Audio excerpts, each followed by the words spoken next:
ওই তক্তার উপরে মহিলার একটা সন্তান প্রসব করলো। তক্তার উপরে মহিলাটা যখন সন্তান প্রসব করলো, একদিকে তার সন্তান প্রসব হলো, আর একদিকে আল্লাহ রাব্বুল আলামিন আপনি আমাকে অর্ডার করেছেন এই মহিলার জানটা কবজ করার জন্য। তখন আমি ওই মহিলার জানটা কবজ করার জন্য চলে গেলাম। জানটা কবজ করার জন্য যখন চলে গেলাম, যাওয়ার পরে দেখলাম একদিকে তার প্রসব যন্ত্রণা, মাত্র তার সন্তানটা প্রসব করেছে, আর একদিকে তার মৃত্যুর যন্ত্রণা।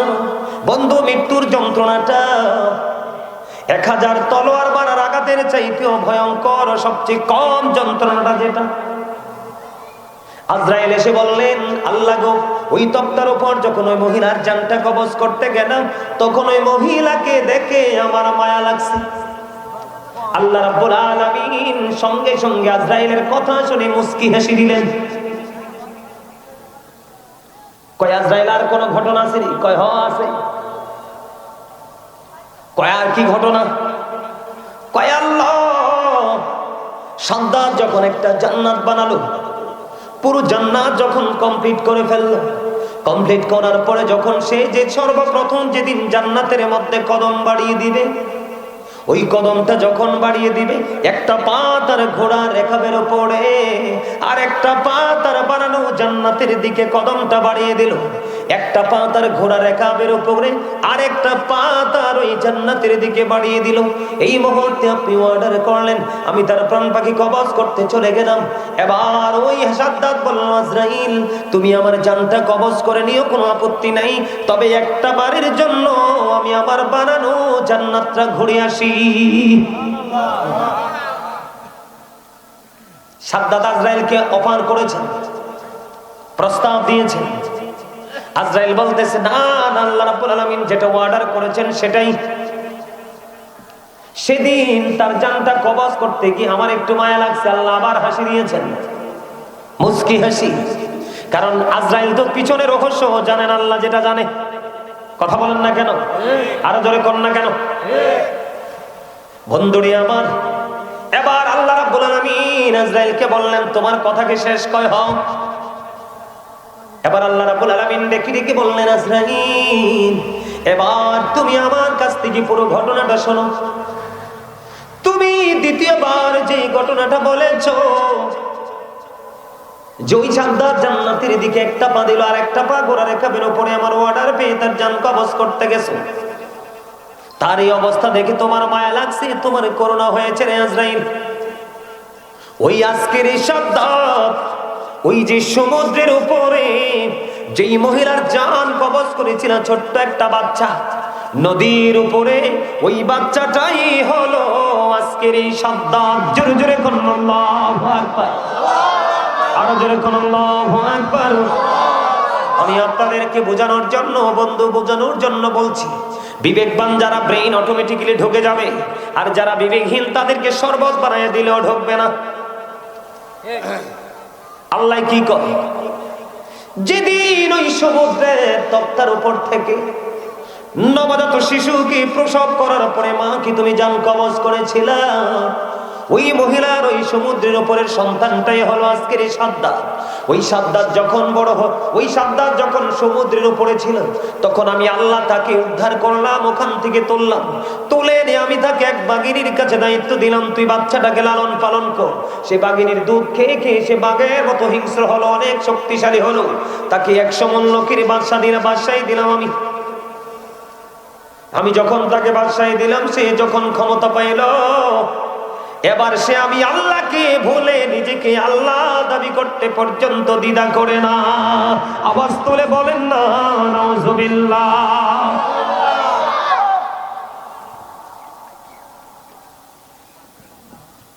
এই জন্য আমি তাকে ওই তার বানানো জান্নাতের দিকে কদমটা দিতে দেরি, পাটা বাড়াই দিতে দেরি, তুমি আজরাইলকে পাঠাইয়া তাকে উঠাইয়া নিয়ে আসছি। তার কারণ হলো, ওই সাদ্দাত যদি ওই জান্নাতের মধ্যে ওই দিন বিচরণ করত, কি করত? জান্নাত যদি ওই দিন ঘুরতে পারতো, দেখতে পারতো, বিচরণ করতে পারতো, তাহলে একটা সময় পৃথিবীর মানুষ ওই শাবদাতকে পর্যন্ত খোদা মানত। জোরে কন্যা নাউজুবিল্লাহ, আর জোরে কোন, আর একটু মহব্বতে। আমার কথা কি বুঝে আসছে আপনাদের?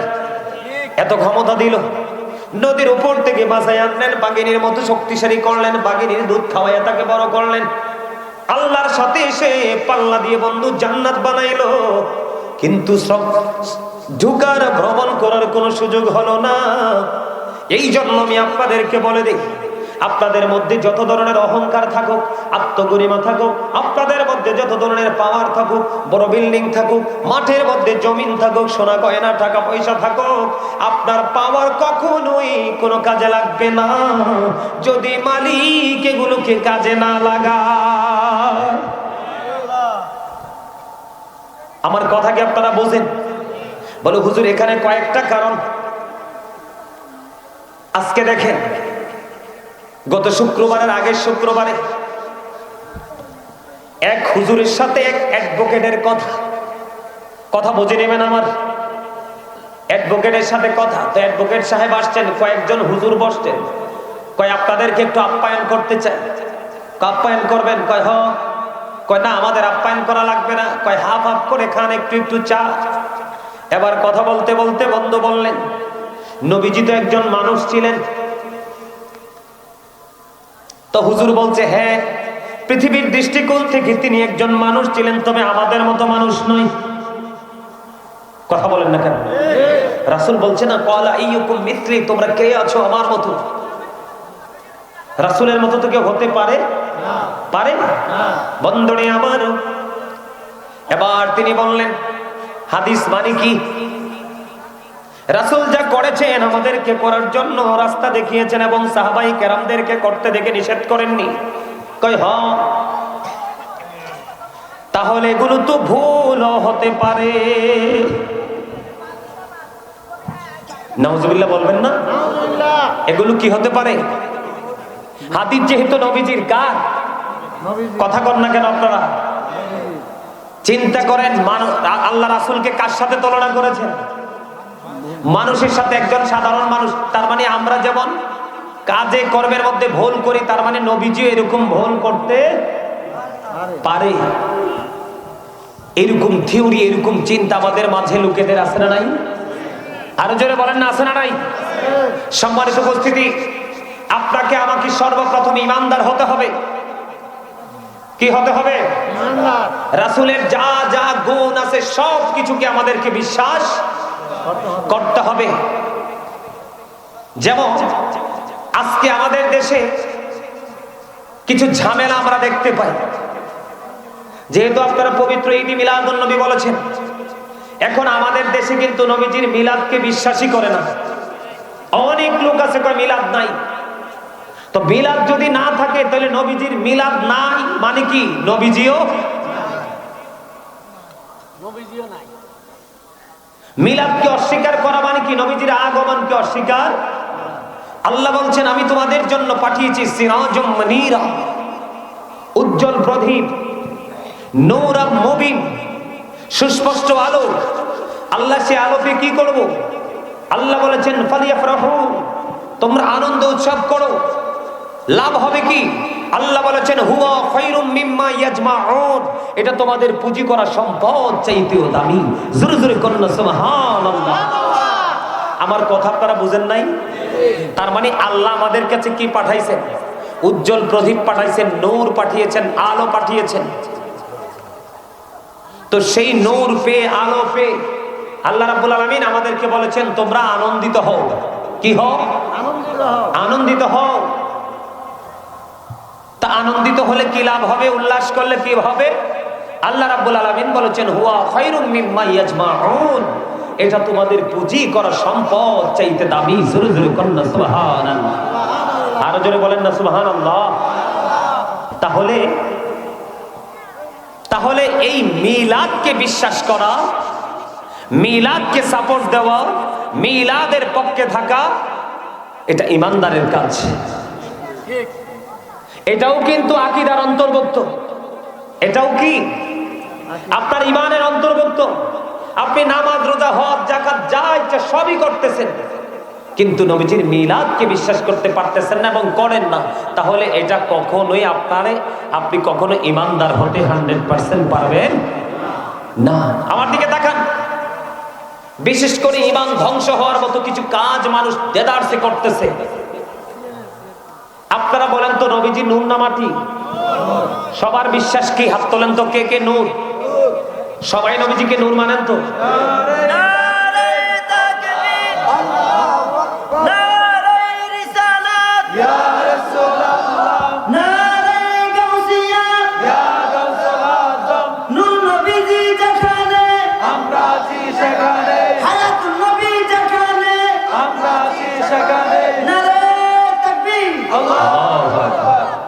হাত নামান। আপনাদেরকে এই জন্য বলছি, এখন কিন্তু আমাদেরকে বিভ্রান্ত করার মতো মানুষের কিন্তু অভাব নাই। দিন দিন কিন্তু আমাদের মাঝে ওই ধরনের কথিত মৌলবীদের সংখ্যা কিন্তু বেড়ে যাবে, যারা নবীকে, নবীর পরিবারকে, নবীর আহলে বাইতকে ছোট করে, নিচু করে মজা পায়। এবার আসেন, আল্লাহর হাবিব যে নূর, এটার মধ্যে কোনো সন্দেহ নেই। কদ জাআকুম মিনাল্লাহি নূরুন ওয়া কিতাবুম মুবিন।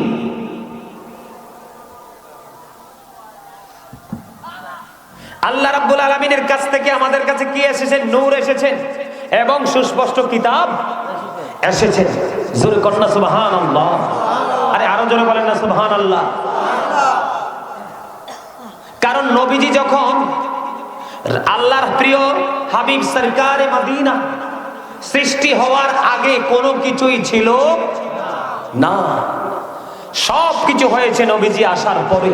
এবং হাদিসে কুদসির মধ্যে এসেছে, লাউলা কালামা খালাকতুল আফলাক, আমি যদি আপনাকে সৃষ্টি না করতাম তাহলে কিছুই সৃষ্টি করতাম না। লাউলা কালামা আজহারতু রাবুবিয়াতি, আমি যদি আপনাকে প্রকাশ না করতাম, আমি প্রভুর প্রভুত্ব প্রকাশ হতো না। তার মানে আল্লাহ রাব্বুল আলামিন নিজের পরিচয় আল্লাহর হাবিবের মাধ্যমে দিয়েছেন। জোরে কন্না সুবহানাল্লাহ। আরো জোরে বলেন সুবহানাল্লাহ। আল্লাহ রাব্বুল আলামিনের নূর থেকে আল্লাহর হাবিব সৃষ্টি, আর আল্লাহর হাবিবের নূর থেকে কুল কায়নাত সৃষ্টি। জোরে জোরে কন সুবহানাল্লাহ।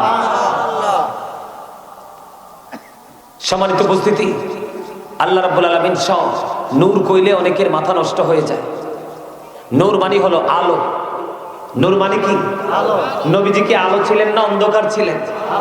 নবীজি আসার পরে কি আরো অন্ধকার হয়েছে দুনিয়া, নাকি আলোকিত হয়েছে? তো নূর কইলে এক ধরনের এক শ্রেণীর মানুষ আছে, ওদের মাথা টাথা কি হয়ে যায়? গরম হয়ে যায়। নবীজি কি নূর, এতে বিন্দু পরিমাণ কোনো সন্দেহ নেই। এবার আসেন, আমরা যখন রাসূলকে দাঁড়ায় সালাম দেই, আমরা যখন নবীজিকে দাঁড়িয়ে সালাম দেই, অনেকেই বলে বেদাত। আচ্ছা আপনারা বলেন, একজন মানুষ, সাধারণ মানুষ একজন মানুষকে যখন সম্মান করে দাঁড়ায়, তখন কি কোনোদিন কেউ ফতোয়া দিছে বা এটা জায়েজ না না জায়েজ খুঁজছে? কিন্তু নবীজি বেলায় যখন বলা হয়, তখন বলে এটা বেদাত, এটা করা যাবে না। পৃথিবীতে এই পৃথিবীতে আল্লাহ রাসূলের চাইতে সম্মানী আর কি কেউ আছে? রাসূলের চাইতে ইজ্জত মর্যাদার অধিকারী আর কি কেউ আছে? আল্লাহ রাব্বুল আলামিন বলেছেন, ওয়া তুআসিরহু ওয়া তুআক্কিরহু। আল্লাহ বলেছেন, help him and respect him. তোমরা আমার হাবিবকে সাহায্য করো এবং সম্মান করো। জোরে জোরে বলেন না সুবহানাল্লাহ। আরো জোরে বলেন না সুবহানাল্লাহ। সম্মানিত উপস্থিতি, আমাদের দেশে অনেক মসজিদে জুম্মার দিনে আশা ব্যবহার করে, আবার অনেকে আশা ব্যবহার করে না। আশা চিনেননি? লাঠি। লাঠি কি? লাঠি। এটা রাসূলের সুন্নাহ। এটা কি? রাসূলের সুন্নাহ। রাসূলের সুন্নাহ, রাসূল ইউজ করেছেন। এটা প্রত্যেকটা ইমাম সাহেবের, খতিব সাহেবের রাসূলের সুন্নাহ হিসাবে প্রত্যেকটা জুমার দিন ইউজ করে। এটা আমাদের প্রত্যেকের উচিত। সম্মানিত উপস্থিতি, এখনকার মানুষ তো সুন্নাত আমল করতেই চায় না। মনে করে যে সুন্নাতটা মনে হয় যে এটার কোনো কি নাই, ফজিলত নাই, এটার কোনো বরকত নাই। যেমন আপনাদের এলাকায় কেমন চলে আমি জানি না, দেখবেন ম্যাক্সিমাম জায়গায় আসরের নামাজের আগে 4 রাকাত সুন্নত নামাজ পড়ে না। আপনাদের এলাকায় এরকম আছে না? আবার এশারের নামাজের আগের যে 4 রাকাত সুন্নত এটাও অনেকে পড়ে না। জুম্মার দিনে দেখবেন কত ডিজিটাল মুসল্লি, ইমাম সাহেব খুতবা দেওয়ার সময় হইলে দৌড়ে যায়, ইমাম সাহেব 2 রাকাত সালাম ফিরানোর পরে দ্রুত গতিতে বের হয়ে আসে। এই যে আমাদের ইবাদতের কন্ডিশন, আর বর্তমানে ওয়াজ নসিহত, আমরা ধ্বংসের খুব নিকটে, তো আমরা ধ্বংসস্তূপের খুবই কাছে। আপনারা মনে করতেছেন হয়তো সাধারণ বিবেচনায় যে টাকা কামাই করতেছি, খাইতেছি, বাড়ি বানাইতেছি, ছেলে বিদেশ আছে, এটার নাম আসলে জীবন নয়। জীবন ওইটাকে বলা হয় যে এটা ইসলামী রঙে রঙিন হয়ে আমরা আল্লাহর কাজও করব, দুনিয়ার কাজও করব, এটা হলো আমাদের জন্য জীবন। সম্মানিত উপস্থিতি, এই যে মাহফিলগুলো এখন কেমন হয়েছে জানেননি? কয়েক ভাগে বিভক্ত হয়ে গেছে। যারা প্রকৃত সত্যিকারের আলোচনা করে, যেই আলেমগুলো স্টেজে বসে প্রকৃত সত্যিকারের কোরআন হাদিসের গ্রহণযোগ্য আলোচনা করে, ওই মাহফিলগুলোতে দেখবেন এখন মানুষ আসতে চায় না। আর যারা গান গাবে, অপ্রাসঙ্গিক এলোমেলো কথা বলবে, দেখবেন ওই সমস্ত বক্তাদের স্টেজে মানুষের কোনো অভাব নেই। তার মানে সত্যিকারের শিক্ষা অর্জনের লক্ষ্যে আমরা কাজ করতে চাই না, আমরা শুধু মজা নিতে চাই। আসলে মজা একটা সময় নেওয়া যায়, আরেকটা সময় মজা কেউ এনে কাঁধে তুলে দিলেও কিন্তু আর ভালো লাগবে না। যেমন বৃদ্ধ মানুষগুলোকে যদি এখন আপনি টেনে হেসড়ে নিয়ে যান যে চলেন অমুকখানে মজা আছে, কি মজা কয় এই ধরনের মজা, উনি কিন্তু গাড়ি দিয়ে নিতে চাইলে উনি যাবে না। সম্মানিত উপস্থিতি, ভুলে গেলে চলবে না, আমাদেরকে একদিন এই পৃথিবী ছেড়ে চলে যেতে হবে। এই যে কবরবাসীর কথা বলেছেন, কবরবাসীরা কি অবস্থায় আছে আপনি জানি না। আল্লাহ রাসূল বলেছেন, সমুদ্রের উপরে একজন মানুষ ভেসে বেড়াচ্ছে, কিন্তু সে কোনো কুল কিনারা পাচ্ছে না, সে আপনজনকে খুঁজছে। এই সমুদ্রের উপরে ভাসমান ব্যক্তিটা তার আপনজনকে পেয়ে যতটা খুশি হবে, তার চাইতে অনেক অনেক বেশি খুশি হবে কবরবাসী যখন তার আপনজন তার জন্য হাদিয়া পাঠাবে। জোরে কন্যা সুবহানাল্লাহ। সম্মানিত উপস্থিতি, কবরের চিন্তা তো আমাদের নাই। এই যে 2টা চোখ কবরে যাওয়ার পরে যে আমাদের কি অবস্থা হবে, সেই অবস্থার চিন্তা আমরা করি না। এইদিকে তাকান, আল্লাহ রাব্বুল আলামিন বলেছেন, ইন্না বাতুশা রাব্বিকা লাশাদীদ। আল্লাহ বলেছেন, the seizing of Allah is difficult. আল্লাহর ধরা, আল্লাহর পাকড়াও বড় শক্ত, বড় কঠিন। তার মানে আল্লাহ রাব্বুল আলামিন বান্দাকে খুব শক্তভাবে ধরবে। আল্লাহ রাব্বুল আলামিন বলেছেন, ইন্নাল্লাহা সারিউল হিসাব, Allah is quick to take account. Allah হিসাব গ্রহণে অত্যন্ত তৎপর, আপনাকে আমাকে খুব শক্তভাবে ধরবে, আপনার আমার কাছ থেকে হিসাবগুলো চুকিয়ে চুকিয়ে নেবে। কিন্তু যদি আপনি বিপদে পড়ে যান, হিসাব যদি দিতে না পারেন, কোনো উপায় থাকবে এর মধ্যে জীবনের সময়গুলোর হিসাব আল্লাহর দরবারে দিতে হবে। যেমন আজকের এই দিন, আপনাদের এই গ্রামের মানুষের জন্য আজকের এই দিনটা হলো একটা ইমানি পরীক্ষার দিন। কিসের দিন? ইমানি পরীক্ষার দিন। আজকের এই দিনে কিন্তু মানুষের ঘরে থাকার কথা না, ঘুমানোর কথা না। আজকের এই দিনে মানুষের জান্নাতের বাগানে থাকার কথা। এই আপনি এই দুনিয়াতে বিপদে পড়লে কত ধরনের সাহায্যকারী খুঁজে পান। মনে রাখবেন, 2টা চোখ খাটার পরে কিন্তু আপনি কোন ধরনের সাহায্যকারী খুঁজে পাবেন না। আল্লাহ রাব্বুল আলামিন বলে দিয়েছেন, লা ইয়ামুতু, people will not die that day, সেদিন মানুষ মরতে পারবে না। আল্লাহ বলেছেন, ফিহা ওয়ালা ইয়াহইয়া, people will not be able to live that day, সেদিন মানুষ বাঁচতেও পারবে না। আল্লাহ বলেছেন, ওমা হুম আনহা বিগাইবিন, people will not be able to escape that day, সেদিন মানুষ সেখান থেকে পালাতেও পারবে না। বাঁচারও সুযোগ নাই, মরারও সুযোগ নাই, পালাবারও সুযোগ নাই। কিন্তু আল্লাহ ধরবে কি নরম করে না শক্ত করে? শক্ত করে। আরে এত শক্ত হবে যেই শক্তের কথা স্বপ্নেও কল্পনা করা যায় না। কি নিয়েছেন, কি প্রস্তুতি নিয়েছেন ওই পারের জন্য, ওই সময়ের জন্য, ওই জায়গার জন্য কি প্রস্তুতি নিয়েছেন? এটা একটা জিকিরের জলসা। মানুষ নাই, ওই দোকানপাটে সব মানুষ, রাস্তাঘাটে সব মানুষ। জান্নাতের বাগানে আসার কোনো সুযোগ নেই। আল্লাহ রাব্বুল আলামিন বলেছেন, বাঁচতে হলে তোমাদেরকে জিকির করতে হবে। ইয়া আইয়ুহাল্লাযীনা আমানু যকুরুল্লাহা যিকরান কাসীরা ওয়া সাব্বিহুহু বুকরাতাও ওয়া আসীলা। আল্লাহ রাব্বুল আলামিন ঈমানদারদেরকে বলেছেন, তোমরা বেশি বেশি করে আল্লাহর জিকির করো। ঈমানদারগণ, তোমরা বেশি বেশি করে কি করো? জিকির করো। এবং সকাল টু সন্ধ্যা আল্লাহর পবিত্রতা ঘোষণা করো। জোরে বলেন না সুবহানাল্লাহ। এই জিকির আপনি যেমনি থাকেন এমনিই করতে পারবেন। ফাযকুরুল্লাহা কিয়ামান, দাঁড়িয়ে তোমরা জিকির করো। ও কুউদা, বসে জিকির করো।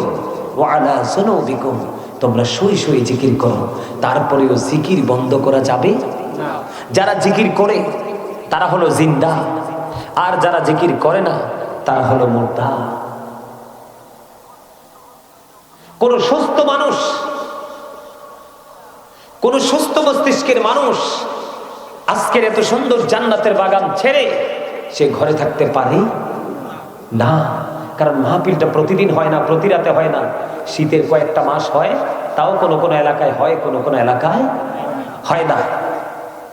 আপনার আমার প্রত্যেকের হৃদয়ে কিন্তু ময়লা আছে, তার মানে কি গুনাহ আছে, আছে না? পাপ আছে, আছে না? আছে। বন্ধুরে আমার, আমার নবী, আপনার নবী, দু জাহানের বাদশা নবী, সরকারে মদিনা, তিনি বলে দিয়েছেন প্রত্যেকটা মেশিনকে ক্লিয়ার করার একটা যন্ত্র থাকে। আল্লাহ রাব্বুল আলামিন মানুষের ব্রেইনের মধ্যে ঢুকিয়ে দিয়েছেন কোন মেশিনটাকে পরিষ্কার করতে কোন যন্ত্রটা ভালো মানাবে। আল্লাহ রাব্বুল আলামিন বলে দিয়েছেন প্রত্যেকটা মেশিনকে পরিষ্কার করার যেমন যন্ত্র আছে, মানুষের মনের ঘরকে পরিষ্কার করারও তেমন যন্ত্র আছে। আর মানুষের মনের ঘর পরিষ্কার করার যন্ত্র হলো মাওলার জিকির। সুবহানাল্লাহ, আল্লাহু আকবার বলেন না? আল্লাহু আকবার। বুঝতে পারছেন? মানে জিকির আপনার মনের ঘরটাকে একবারে কি করে দেয়? ক্লিন করে দেয়।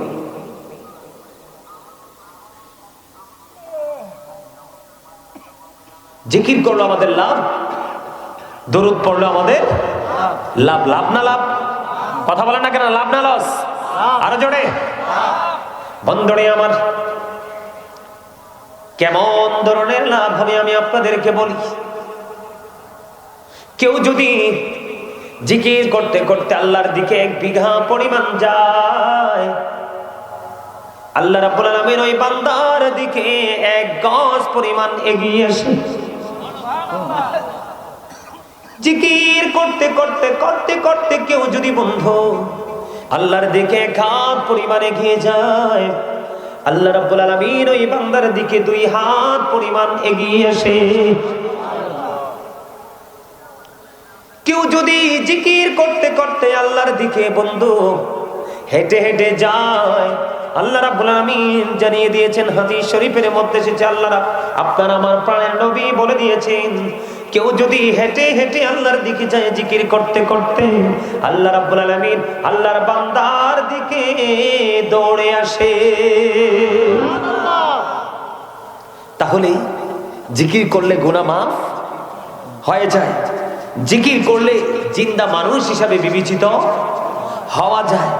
জিকির করলে আল্লাহ রাব্বুল আলামিনকে কাছে পাওয়া যায়। সবচেয়ে বড় মজার খবর হলো বন্ধু, আল্লাহর হাবিবকে আল্লাহ রাব্বুল আলামিন ডেকে ডেকে বললেন, হাবিব আপনি জানিয়ে দেন আমার বান্দাগুলোকে। আল্লাহ গো কি জানিয়ে দিব? আল্লাহ রাব্বুল আলামিন বললেন, হাবিব আপনি জানিয়ে দেন আমার বান্দাগুলোকে।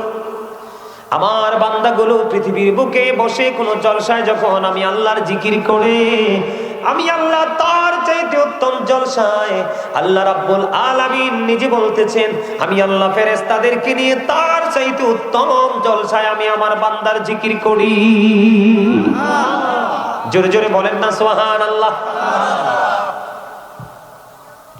কথা কি বুঝতে পারছেন আমার? তার মানে আপনি আমি এখানে বসে বসে জিকির করছি, আল্লাহ আমাদেরকে নিয়ে আল্লাহর জিকির করতেছে। এর চেয়ে বড় খুশনসিব, এর চেয়ে বড় সৌভাগ্য আর কি কিছু প্রয়োজন আছে আমাদের? তাইলে আজকের এই জলসাটা কি আল্লাহর জিকিরের জলসা না? অবশ্যই আজকের এই জলসাটা আল্লাহর জিকিরের জলসা, কিন্তু আমরা এই জলসাকে আমাদের মতো করে আপন করে নিতে পারিনি। কেন পারিনি? আমাদের না পারার কারণ হলো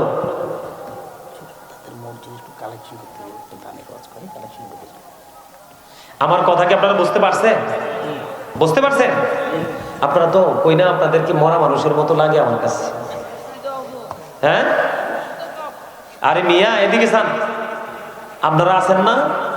আরে মিয়া আপনারা কয়েকজন আওয়াজ দিলে তো মিয়া পুরো এলাকা গরম হয়ে যাব।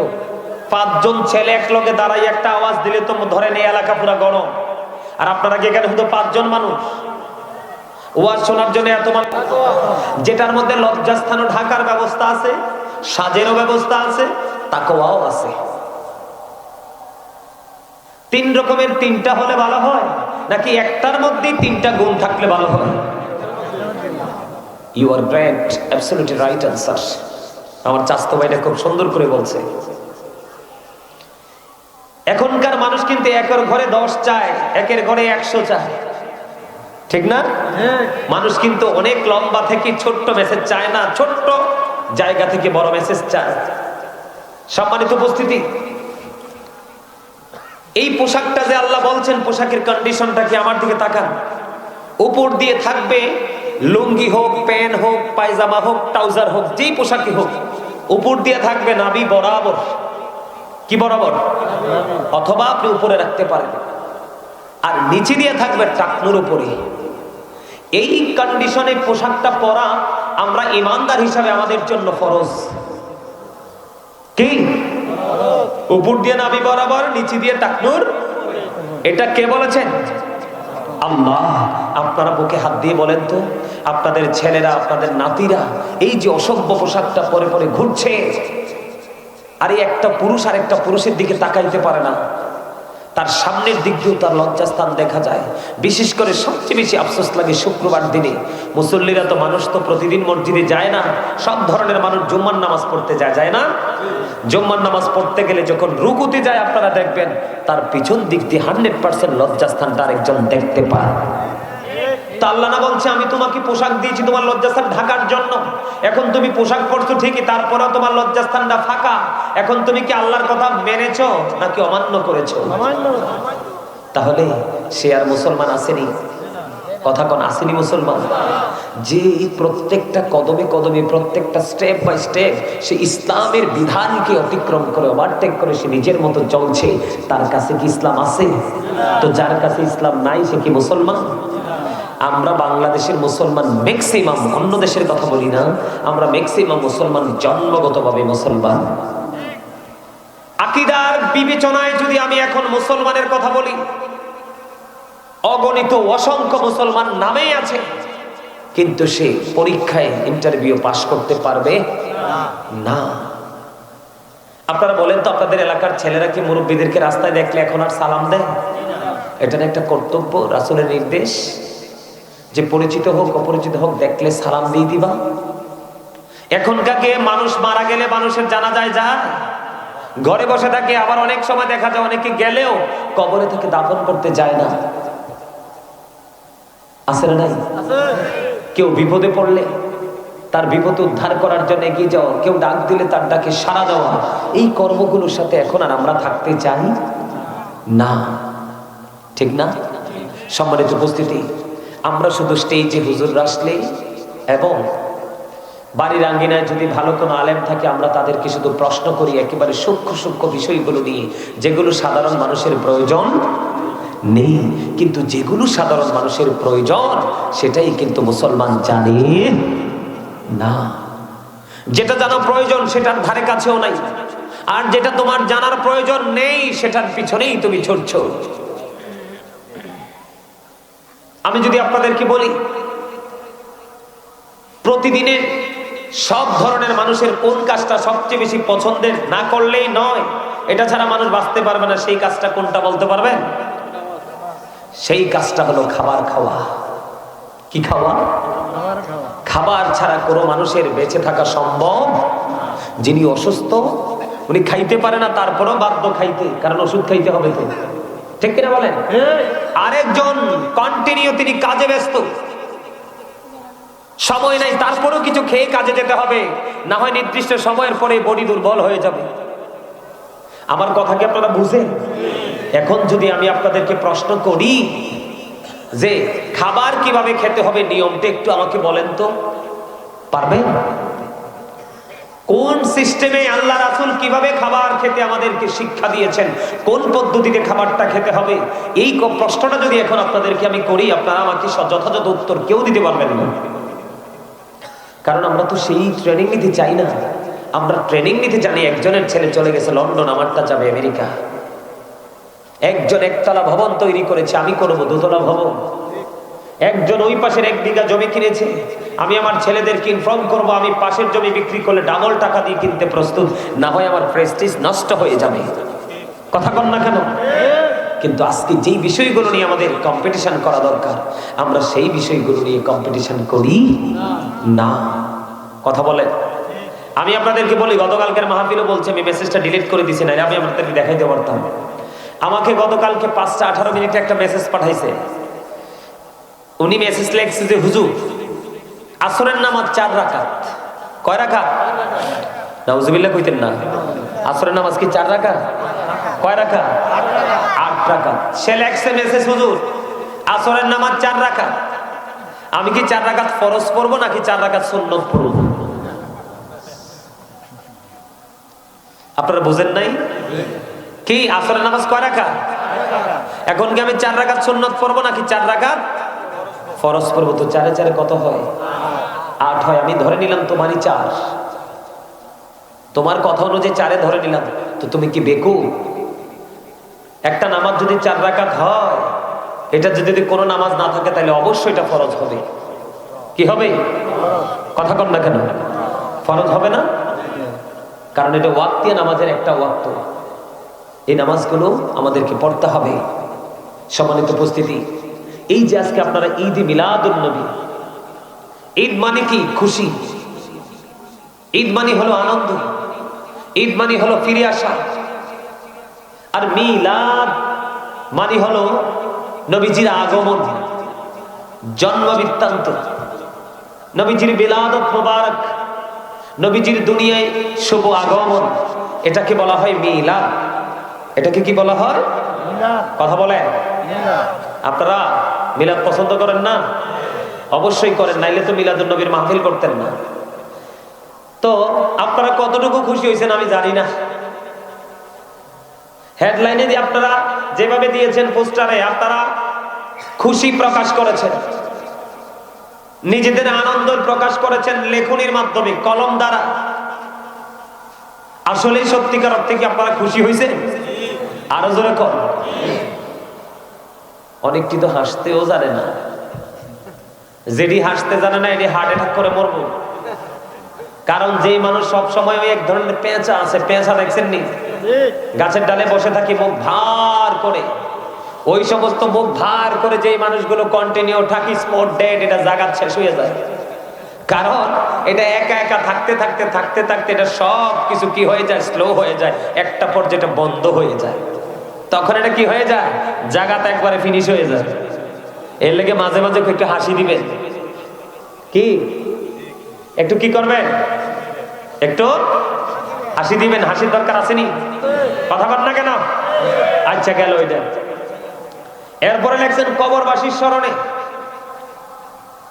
আবার লেখছেন প্রবাসীদের উদ্যোগে, যুব সমাজ ও প্রবাসীদের উদ্যোগে। যাকে এটা ঠিক আছে, উদ্যোগ তো কেউ না কেউ নিতে হবে, হবে না?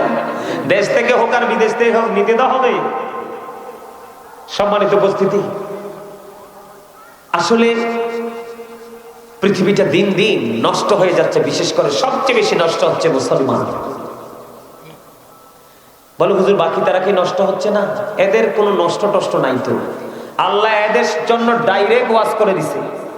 আল্লাহ বলছে উইদ্দাত লিল কাফিরিন। আল্লাহ রাব্বুল আলামিন বলেছেন বেঈমান কাফির মুশরিক যারা, তাদের জন্য আল্লাহ জাহান্নাম বরাদ্দ করে রেখেছেন। আর আমরা যারা মুসলমান, মুসলমানের মধ্যে আছি মুত্তাকি। আল্লাহ রাব্বুল আলামিন বলেছেন উইদ্দাত লিল মুত্তাকিন, আল্লাহ মুত্তাকিনদের জন্য জান্নাত বরাদ্দ করে রেখেছেন। জোরে জোরে বলুন সুবহানাল্লাহ। আল্লাহ মুত্তাকিনদের জন্য কি রেখেছেন? জান্নাত বরাদ্দ করে রেখেছেন। সম্মানিত উপস্থিতি, মুসলমান হয়ে আমরা সফল হতে পারবো না, আমাদেরকে মুত্তাকি হতে হবে। কি হতে হবে? আমাদেরকে মুত্তাকি হতে হবে।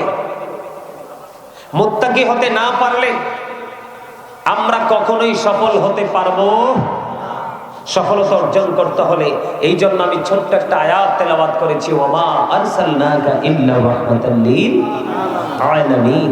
আল্লাহ রাব্বুল আলামিন আল্লাহর হাবিবকে আমাদের জন্য গোটা কুল কায়নাতে যে যত সৃষ্টি আছে সব সৃষ্টির জন্য খোদার খোদাইত্বের সীমানা যত দূর, আল্লাহ রাব্বুল আলামিন আল্লাহর হাবিবকে তত দূর সীমানা জুড়ে রহমত হিসাবে পাঠিয়েছেন। জোরে জোরে করুন সুবহানাল্লাহ।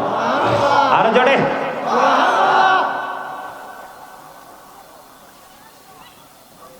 বন্ধুরে আমার নবী, আপনার নবী, দু জাহানের বাদশা নবী, সরকারে মদিনা, ইমামুল মুরসালিন, যখন তিনি পৃথিবীর বুকে বন্ধ কদম মোবারক বাড়িয়ে দিলেন, পৃথিবীর বুকে কদম মোবারক বাড়িয়ে দেওয়ার পরে বন্ধু পৃথিবীর সকল মানুষ, আমি আপনি আমরা যখন পৃথিবীর বুকে কদম দিয়েছিলাম, মায়ের উদর থেকে ওয়া ওয়া বলে বন্ধু কেঁদেছিলাম, আপনার আমার প্রাণের নবী এই পৃথিবীর বুকে কদমটা বাড়িয়ে দিলেন। বাড়িয়ে দেওয়ার পরে আল্লাহ রাব্বুল আলামিনের দরবারে দুই হাত মোবারক তুলে দিয়ে বললেন, রব্বি হাবলি উম্মতি, রব্বি হাবলি উম্মতি, আল্লাহ আমার উম্মতগুলোকে আমার হাওলা করে দাও। কাল কিয়ামতের দিন সবাই আপন আপন আমল নামা নিয়ে বন্ধু ব্যস্ত থাকবে, সবাই সবার হিসাব বিকাশ নিয়ে বন্ধু ব্যস্ত থাকবে, কিন্তু আপনার আমার প্রাণের নবী, দু জাহানের বাদশা নবী কামলে বলা কাল কিয়ামতের দিন নবীজির জবান মোবারকে থাকবে রব্বি সাল্লিম, রব্বি সাল্লিম, রব্বি সাল্লিম। নবীজি বারবার শুধু বন্ধু উম্মতের শান্তি, উম্মতের নিরাপত্তা কামনা করবে। এখন সেই নবীকে ভালোবাসা লাগবে কি লাগবে না? আর জোরে বলেন, লাগবে কি লাগবে না? লাগবে না? নবীকে কেন ভালোবাসবেন জানেন? আমি আপনাদেরকে ছোট্ট একটা ঘটনা শোনাবো, ছোট্ট। আপনারা জিকিরের মধ্যে সাদ্দাতের নাম শুনছেন না? আপনারা মুরব্বীরা শুনছেন নি? সাদ্দাত এই যে জান্নাত বানিয়েছিল, জানেন কি জানেন না? বন্ধুরে আমার, আমি আপনাদেরকে বোঝানোর জন্য বলছি। ফেরাউন কত বড় বাদশা ছিলেন, নমরুদ কত শাসন করেছে। আমি সবচেয়ে বড় ভয়ঙ্কর আপনাদেরকে একটা খবর শোনাই বন্ধু। এই যে সাদ্দাতের নামটা আমরা শুনেছি, আমরা জেনেছি, তার ইতিহাসটা কি?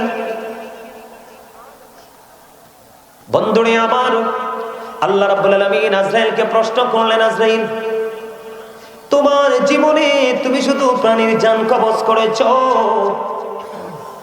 তুমি কি বলতে পারবা তোমার জীবনে কোন প্রাণীর জান কবজ করতে গিয়ে তোমার কষ্ট লাগছে কিনা? আল্লাহ রাব্বুল আলামিন যখন আজরাইলকে প্রশ্ন করলেন, আজরাইল বললেন, আল্লাহ গো আপনি তো ভালো জানেন। কই আমি তো ভালো জানি, তারপরে তোমার কাছ থেকে শুনতে চাই। আল্লাহ গো আমি একদিন উর্মি মুখর এক সমুদ্রের উপরে